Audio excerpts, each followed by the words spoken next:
പൂരുരുട്ടാതി കാല് ഉത്രട്ടാതി രേവതി വരുന്ന മീനക്കൂറുകാർക്ക് കുറച്ചു നാളുകളായി ജന്മശനിയുടെ കാലഘട്ടത്തിലൂടെയാണ് സഞ്ചരിച്ചുകൊണ്ടിരിക്കുന്നത്.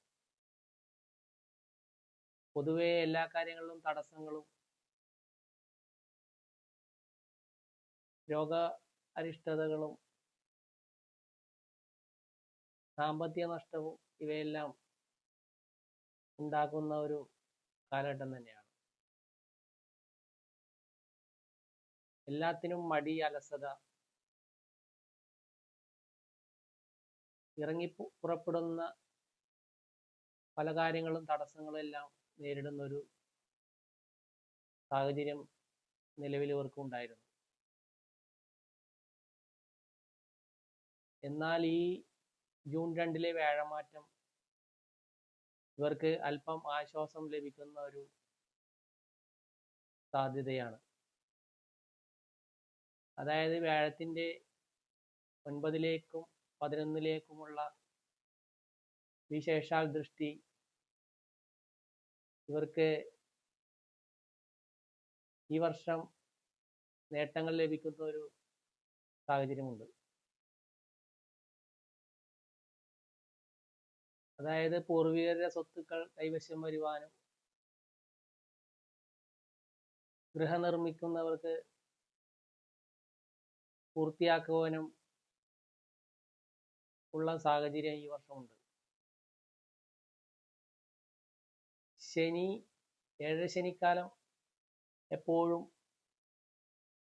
നഷ്ടങ്ങൾ വരുത്തുന്ന ഒരു കാലഘട്ടം തന്നെയാണ്.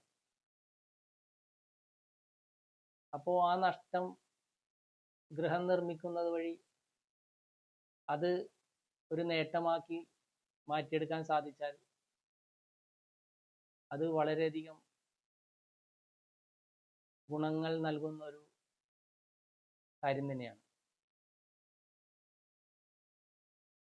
അതുപോലെ തന്നെ തൊഴിലിലും ഇവർ നേരിട്ടുകൊണ്ടിരുന്ന മാനസിക പിരിമുറുക്കവും ശാരീരിക അസ്വസ്ഥതകളും എല്ലാം മാറുന്ന ഒരു വർഷക്കാലം തന്നെയാണ്.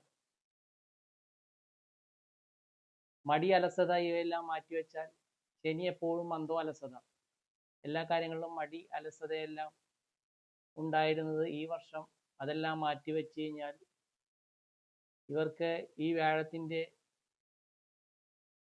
പൂർണ്ണ നേട്ടങ്ങൾ ലഭിക്കുവാൻ സാധിക്കും. കൂടുതൽ ഈ വർഷം ആത്മീയതയിലേക്കും തീർത്ഥാടനത്തിനുമെല്ലാം ധനം ചെലവഴിക്കുന്ന ഒരു വർഷക്കാലം തന്നെയാണ്. ജ്യേഷ്ഠ സഹോദരന്മാരിൽ നിന്നെല്ലാം അത്യാവശ്യം നേട്ടങ്ങൾ ലഭിക്കുന്ന ഒരു സാഹചര്യം ഈ വർഷമുണ്ട്. അതുകൊണ്ട് തന്നെ ഈ വ്യാഴത്തിന്റെ നേട്ടവും പൂർണ്ണമായി ലഭിക്കുവാനും ജന്മശനിയുടെ ദോഷകാഠിന്യത്തെ കുറയ്ക്കുവാനും ശാസ്താവിനി, നീരാഞ്ജനം, എള്ളുപായസം, ശബരിമല ദർശനം ഇവയെല്ലാം ഈ വർഷം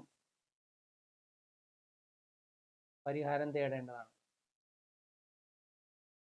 അതുപോലെ തന്നെ നിങ്ങളുടെ ജാതകത്തിലെ ദശാകാലം മനസ്സിലാക്കി അതിനുള്ള പരിഹാരവും തേടേണ്ടതാണ്.